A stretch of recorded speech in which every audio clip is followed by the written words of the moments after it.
अभी मैंने मूज देखने वाले भाई सारे दर्शकों ने पवन मलिक मोखरा की हाथ जोड़कर राम राम और नमस्ते। हमारे साथ सीधे तौर पर जुड़ गया है भाई हर्ष चिकारा और प्रसिद्ध समाज सेवी है। ज़्यादा इंट्रोडक्शन की ज़रूरत नहीं है, दुनिया जाना है, लेकिन कुछ चीज़ें मुझे पुरानी याद आ गई। राम राम भाई। राम राम बड़े भाई को और जितने दर्शक साथी देख पा रहे सभी को हर्ष चिकारा की तरफ से हाथ जोड़कर राम राम।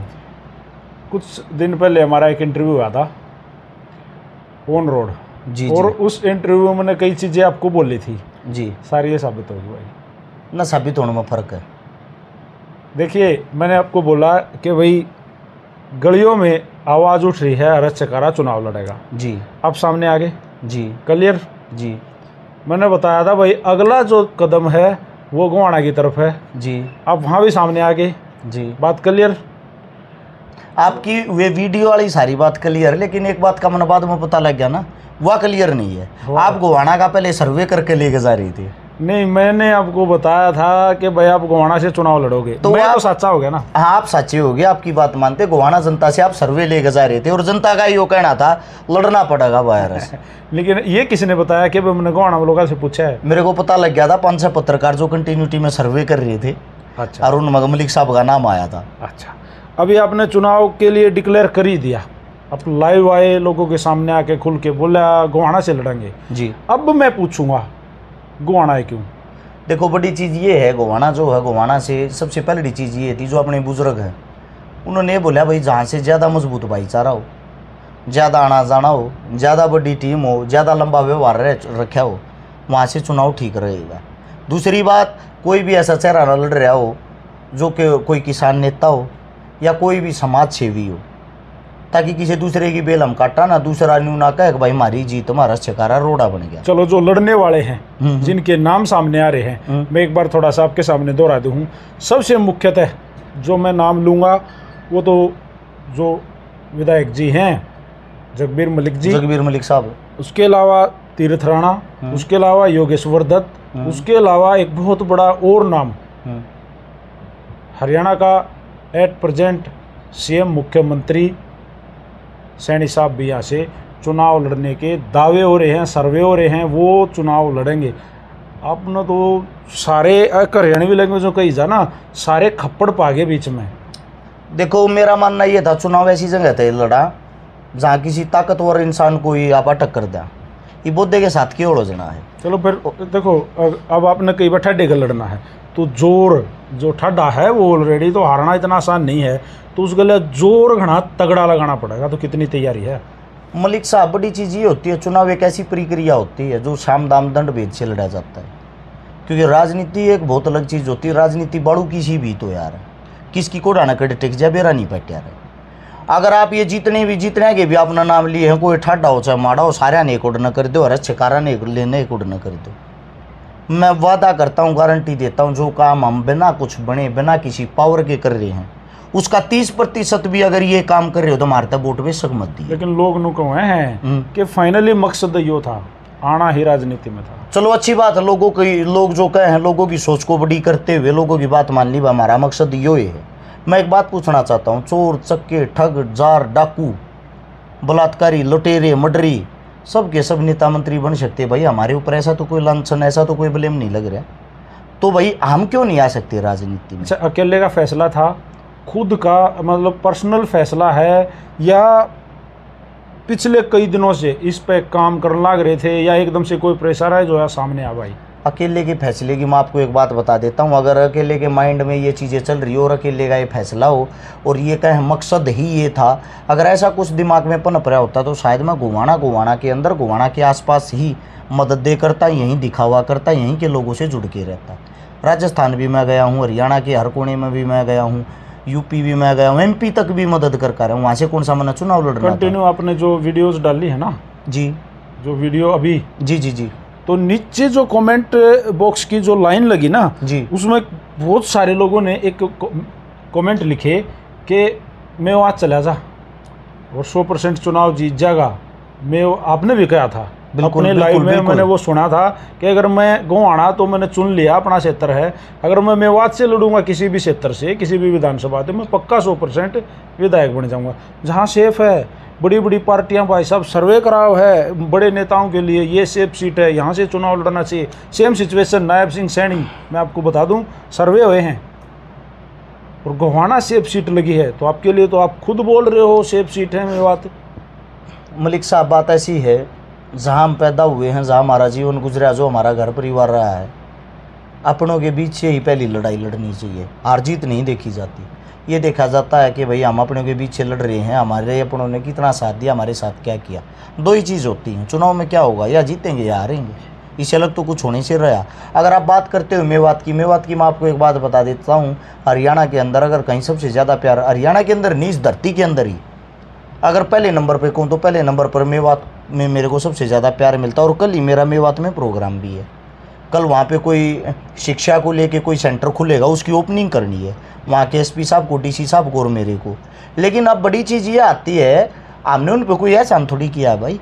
उनको जब गलत साबित किया जाता, गलत थोपा जाता, सरकार उनके पीछे लग रही थी, तो हम नागा लिया, हम आगे खड़े होकर हमने उनका साथ दिया। तो उन्होंने, हम उस काम के कारण अच्छे लगे तो वे आदमी हमारे को सपोर्ट करते हैं। तो ये तो उनका बड़ा दिल है, उनकी बहादुरी है।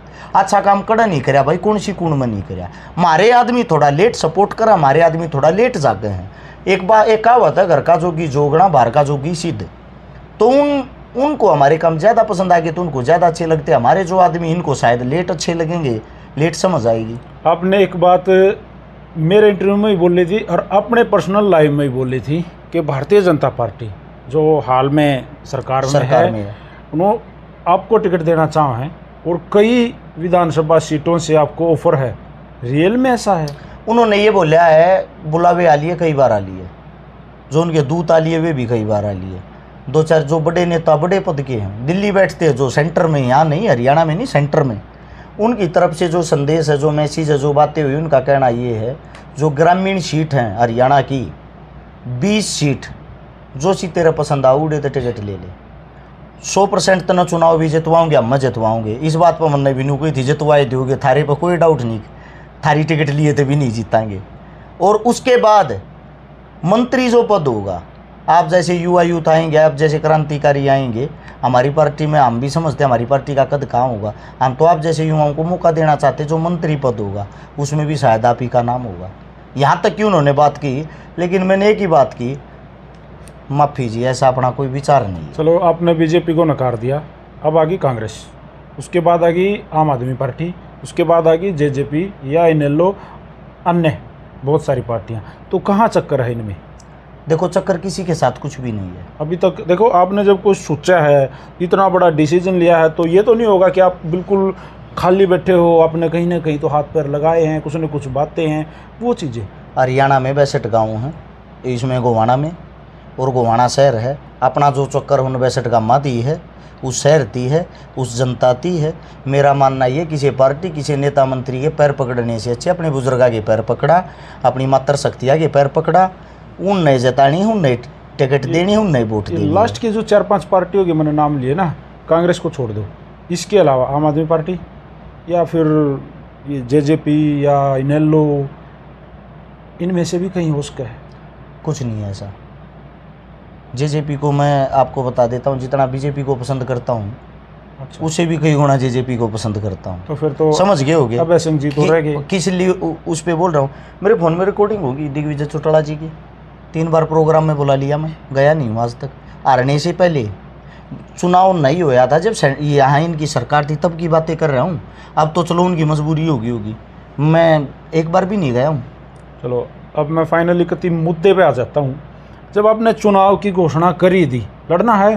हाँ, 100%। या कई बार क्या होता है कि भाई हवा मचा दें, फिर बैक कदम हटा लें, पीछे न हट वो अपनी फितरत में नहीं है मलिक साहब। तो घोषणा थी नहीं, अब रख दिया तो लड़ेंगे, लड़ोगे। वोट चाहे एक भी मत आओ, लड़ेंगे। क्षेत्र भी आपने गोवाना फाइनल कर दिया जी। अगर इस विधानसभा से आप चुनाव लड़ो हो, तो आप बहुत घूमे हो, आपका बड़ा भाईचारा भी है विधानसभा में, यहाँ गोवाना क्षेत्र में, तो मुद्दे भी जेन्युइन आपने पकड़े होंगे। मैं ये करने वाला हूँ, अगर ईश्वर ने चाहा कल नए आप विधायक बन गए तो आप ये करोगे। आपने सोचा होगा, आपने गोवाना के जो कितनी जेन्युइन ग्राउंड लेवल के जो मुद्दे हैं वे उठाए भी होंगे, सोचे भी होंगे। प्लीज़ देखिए, सबसे बड़ी चीज़ अकेले गोवाना की नहीं, ये पूरे हरियाणा की, हरियाणा की भी नहीं, पूरे देश की है। सबसे मेन मुद्दे शिक्षा, स्वास्थ्य, रोजगार। इन चीज़ों में सरकार कहीं भी काम नहीं कर रही। इन चीज़ों के लेके सरकार कहीं भी नहीं चल रही। सरकार अगर कहीं ना कहीं चल रही तो सिर्फ और सिर्फ धार्मिक चीज़ों से लोगों को जोड़ रही है। धार्मिक चीज़ें इंसान के अंदर घुसा दी हैं। धार्मिक चीज़ों से बाहर सरकार किसी भी यूथ को और युवा को निकलने नहीं दे रही। मेरा मानना ये है, हमारा जो विकास होगा, विकास के लिए सबसे पहले तो आपका गुणवान होना ज़रूरी है। जब तक आप पढ़ोगे नहीं, आगे बढ़ोगे नहीं। शिक्षा बहुत ज़रूरी है। शिक्षा के जो पैमाने हैं उनको ख़त्म और करें। सरकारी स्कूलों को, जितने भी गवर्नमेंट स्कूल, उनको बंद किया जा रहा है। बाकी जो सरकारी स्कूलों को बंद करने के साथ साथ जो किताबों के ऊपर है वो टैक्स लगाया जा रहा है। हिंदुस्तान एक पहला ऐसा देश जिसके अंदर किताबों के ऊपर यानी कि शिक्षा के ऊपर टैक्स लगाया जा रहा है। उसके बाद आती स्वास्थ्य। स्वास्थ्य की भी अगर हम बात करें तो हरियाणा के अंदर मेरे हिसाब से कोई नया हॉस्पिटल तो खुला नहीं पिछले 5-10 साल से। जो पहले के हॉस्पिटल उन्हीं में इलाज चल रहे, उन्हीं में काम चल रहे हैं। उनमें एडमिशन, उनमें अगर किसी को दाखिल करवाना है तो वो सिफारिश से होता है। अब आपको ज़्यादा तकलीफ हो, लाइन में लग के आप सिफारिश लगवाते रहो, आपकी सिफारिश नहीं भारी, आपकी तड़प के मौत हो जाती है। उसके बाद आती रोज़गार। रोज़गार के लिए दर दर की ठोकर खा रहे हैं पढ़े लिखे आदमी, शिक्षित आदमी, जिन्होंने पढ़ाई पर इतने लाखों रुपए लगा दिए, अपने माता पिता के गहने तक टकवा दिए, ज़मीन तक टकवा दी। अगर मन PhD की डिग्री करनी है, मन MBBS बनना, मन लॉ करनी है, मन MA करनी है, मन मास्टर बनना है, वे सारे रुपये खर्च करके जो घर में था वो और लगा के तो रोड पर आ गए। क्योंकि रोज़गार उनके पास है नहीं। भर्ती जितनी निकलती, भर्तियाँ निकलती ही कैंसिल हो जाती हैं। अगर कोई भर्ती पूरी होती तो उसमें ज़्यादातर सरकार के नेता मंत्रियों के जो अपने खुद के आदमी होते हैं वो मिलते हैं। तो मेरा मानना ये है, सबसे अहम मुद्दे जो हैं वो शिक्षा, स्वास्थ्य और रोजगार है। बाकी चीज़ें बाद में हैं। टोहाना क्षेत्र जो है वो स्पोर्ट्स के लिए भी बहुत जाना जाता है। खिलाड़ी बहुत हैं यहाँ पे, पहलवानी बहुत ज़्यादा है और अन्य भी गेम है। लेकिन मैं अब एक मुद्दा और, आपकी जो अब तक जो लाइफ रही है ना, जो अपने पिछले 10-12 साल से अपने सामाजिक कार्य किए हैं, आप समाज सेवा करने लग रहे हो, लड़कियों की शादियां हैं या बात भरने हैं या किसी के भी गरीब परिवार की मदद, हेल्प या किसी के लिए आवाज़ उठाना, मुद्दों पे बोलना, जेन्युइन मुद्दों पे बोलना। लेकिन थोड़ा सा एक कदम आगे लगो। अगर आप कल न विधायक बन गए तो आप भी एक बंदिश में आ जाओगे। आप किसी पार्टी के साथ जुड़ गए तो पार्टी के तौर तरीके से आपको रहना पड़ेगा। पार्टी जो कहोगी वो आपने करना पड़ेगा। वो इंडिपेंडेंस जो अब थे ना, आप जो आज़ादी आपके पास थी, वो मुझे नहीं लगता कि उसके बाद रह पाओगे। आप उस पर क्या बोलोगे? शहीद आजम चंद्रशेखर जी ने एक बात कही थी, मैं आज़ाद था, आज़ाद हूँ, आज़ाद ही रहूँगा। लेकिन अब तो अपनी सीधी साफ बात ये है, हम आज़ाद थे, आज़ाद हैं, आज़ाद ही रहेंगे। आज़ाद का मतलब ये है काम करने के तरीके हमारे अपने होंगे, हम उन्हीं तरीकों से काम करेंगे। अगर किसी पार्टी किसी को काम करने से थोड़ी रोक, किसी पार्टी से आप जुड़ गए, पार्टी से जुड़ गए और आप विधायक भी बन गए, ठीक है, और आप सत्ता में भी आ गए, ठीक है, और आपने कुछ गलत लग गया, पार्टी के खिलाफ बोलना पड़ गया, जैसे आप बोल लेते हो, जब मर्जी लाइव आए और फलाने के खिलाफ बोल, वहीं खड़े होकर बगावत करेंगे विधानसभा में ही। ऐसा होगा? भेजा किस लिए? कमाल करते हो। देखो हमारी जिम्मेदारी क्या है? हमारी जिम्मेदारी है गलत को गलत, सही को सही कहना। हम सही चीज़ में, हर चीज़ में शामिल होंगे, बढ़ चढ़ के भाग लेंगे, आगे खड़े होंगे, गलत में शामिल थोड़े होंगे। सरकार ने कोई नया रूल निकाल दिया, सपोज करो विधानसभा में पहुंच के, विधानसभा में विधायक की कुर्सी पे बैठे हैं और जिस सरकार से हम, जिस सरकार के मतलब साथ हैं, वही सरकार बन गई। वही सरकार अगर किसानों पर कोई भी कदम उठाती है, भाई किसानों पर ये कर लागू हो गया, सबसे पहले अपना हाथ उठेगा, नहीं होगा जी। अगर वो नुकसानदायक है तो नहीं होगा। अगर फिर भी हमारी बात को नहीं मानते कि भाई विधायक तो 90 होते हैं, 90 में से एक ही तो विरोध कर रहा है, पहली बात तो ये 90 में से 46 होंगे पार्टी बनाने के लिए, ये सरकार बनाने के लिए। 46 में से एक ने विरोध कर दिया, 45 की एक जगह सहमति है, तो अपना जवाब ये होगा, ये जो कर पर जो कुछ लागू करे अपने लिए कर लो। हमारी विधानसभा के लिए हमारे अंदर 62 गाँव आते हैं, गोवाना जो हल्का आता है, गोवाना जो शहर आता है, उस पर ये कर लागू नहीं होगा। अगर उस पर सरकार लेने के लिए आती तो सबसे पहले बगावत दर्ज हम करवाएंगे। चलो बिजी हो जाओगे, सेम अगर ऐसा हुआ तो काम बढ़ जाओगे, समय सारणी जो है वो घट जाओगी, तो ये जो पीछे जो समाज सेवा का जो काम अभी आप करा करते वो कंटिन्यू।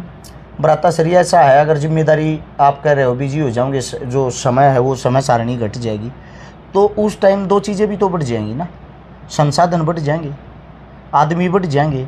जो काम अब अकेला रच करा करता फिर वो काम हज़ारों आदमी करेंगे। जब भी आप मतलब मान लो आप एक मजे हुए नेता नहीं हो। काफ़ी सारे नेता लोग हैं जो भाई काफ़ी सालों से राजनीति में अपने दाव आजमान लग रहे हैं। आपको अभी चुनाव लड़ना है और चुनाव ऐसे ही बैठ के नहीं लड़ा जाता हर्ष भाई। बहुत सारा पैसा, फुल पैसा, बल्कि बहुत सारा नहीं, फुल पैसा हो तब जाकर चुनाव लड़ा जा। कहाँ से आएगा इतना पैसा? ये कहाँ से, मतलब कहाँ, कौन सा कुबेर का खजाना हाथ लग गया? मलिक साहब, हम जो चुनाव लड़ेंगे वो अपने कामों पर लड़ेंगे, जो हमने काम कर रखे हैं। जो आदमी बनने के बाद काम करता है वो काम हम पहले कर चुके हैं। रही बात पैसे की मेरे हिसाब से हमारे को इतनी ज़्यादा ज़रूरत नहीं पड़ेगी जितनी नेता मंत्रियों को पड़ती है। एक तो उनका क्या है, वे बेचारे यहाँ तो रहते नहीं, वो चंडीगढ़ रहते हैं, ज़्यादातर बाहर रहते हैं। चुनाव से 1 महीना पहले वो आते हैं, 10-20 करोड़ रुपए में वो टिकट खरीदते हैं, 10 करोड़ रुपए की वो हल्के में दारू पिलाते हैं, 10 करोड़ रुपए के वो बैनर पोस्टर लगाते हैं, 10-20 करोड़ रुपए वो वोट खरीदने में लगा देते हैं। आप 50-60 करोड़ रुपए जो बंदा अपनी जेब से लगा चुका है और 3-4 चुनाव लगातार हारता रहा हो और हर बार इतने रुपए लगा रहा हो, वो बनने के बाद आपका भला नहीं करेगा। ये जो उसके 200-250 करोड़ रुपए उसने लगा लिए ना, उनके 2-2.5 हज़ार करोड़ रुपए जब तक नहीं बना लेगा तब तक तो आप लोगों से सीधे मुँह बात भी नहीं करेगा। तो हमने तो ऐसा अपने पास से कुछ खोया भी नहीं है कि हम भाई अपना उल्लू सीधा करेंगे। हमारे पास खोने को कुछ है भी नहीं, अपनी सीधा सा गणित है। ना तो टिकट पैसों में खरीदने की हमारी औकात, ना भाई अपने पास दारू पिलाने की अपनी औकात। अपना तो सीधा सिंपल सा रास्ता है भाई, काम के नाम पे कोई वोट देगा तो शायद हर्ष शिकारा को कोई नहीं हरा सकता। काम हमारे से ज़्यादा कोई नहीं कर पाएगा, ये गारंटी है। सभी नेता मंत्रियों को, मेरे हल्के वालों को एक साइड कर देना, हर्ष शिकारा को एक साइड कर देना, सबके मिल के भी इतने काम नहीं मिलेंगे जितने हमारे अकेले के मिलेंगे।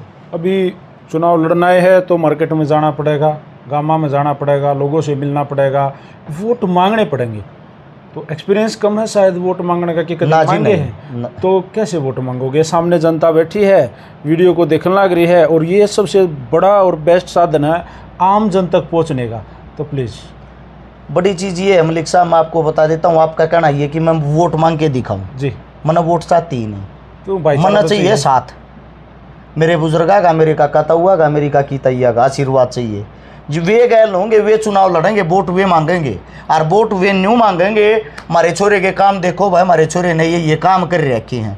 जब हमारे छोरे जितने को काम कर रहा होता हमने वोट चाहती भी नहीं, और जब हमारा छोरा काम कर रहा सब तबत्ती तो हमारे छोरे का आग भी मत खाइयो, हमारे छोरे तो फिर वोट दियो, जिता के भेजियो जी। तो भाई ये थे प्रसिद्ध समाज सेवी हर्ष शिकारा, मेरा पर्सनल मित्र भी है, आप सब ने भेजा इस बात। मलिक साहब मेरा बड़ा भाई है, पत्रकार। बाद में मैं आप सभी साथियों को बता दूं, मलिक साहब काफ़ी लंबे टाइम तक ये पत्रकार बाद में बने हैं, कम से कम हम 20 साल तो जुड़े हुए हैं। मोखरा मलिक साहब का एक गांव है, इन्हीं के गांव के बहुत सारे साथी हैं मेरे। सितंदर पहलवान जी भी हैं जी, बिल्कुल। एक वो हमारी बाण है साक्षी, बिल्कुल। तो मैं इनके गांव के जितने भी ताकतवर जो इंसान हैं, जो बड़े बड़े बुद्धिजीव हैं, ज़्यादातरों के साथ अपना प्यार प्रेम, अपना भाईचारा लंबे टाइम से। सोशल मीडिया बहुत बाद में आई है। मैं आप सभी साथियों को बता देता हूँ, कई बार ये भी कहते हैं, मेरे तो भी कहा मलिक साहब खरीद रखा है कि आपने, भाई मेरी इतनी औकात नहीं मैं इन्हें खरीद लूँ, क्योंकि ये मेरे से बड़े हैं, मेरे पिता समान है। मेरे से किसी ने एक दिन पहले भी अनाज खाना सीखा है, मैं उसकी इज्जत करता हूँ, उसका सम्मान करता हूँ, पहले से ही उसको राम राम करता हूँ। जो मेरे से छोटे करता तो मैं उनको भी हूँ। लेकिन मेरा मानना ये है, अगर आपसे पहले किसी ने 1 सेकंड पहले भी जन्म लिया है, उससे आप कुछ न कुछ ज़रूर सीख पाओगे। वो आपसे बड़ा, आपके पिता के समान है। तो भाई हमारा जो प्यार प्रेम है, उस प्यार प्रेम के आधार पे जो इनकी जनता मेरे को देख पा रही है, उनको इतना ही कहूँगा, मलिक साहब तो थोड़ा कमेंट कर करके कही हो, अकबर मलिक साहब चुनाव जीतता चाह रहा, तेरा फर्ज बना अपने छोटे भाई का साथ देने का। चुनाव में मेरे साथ रहे।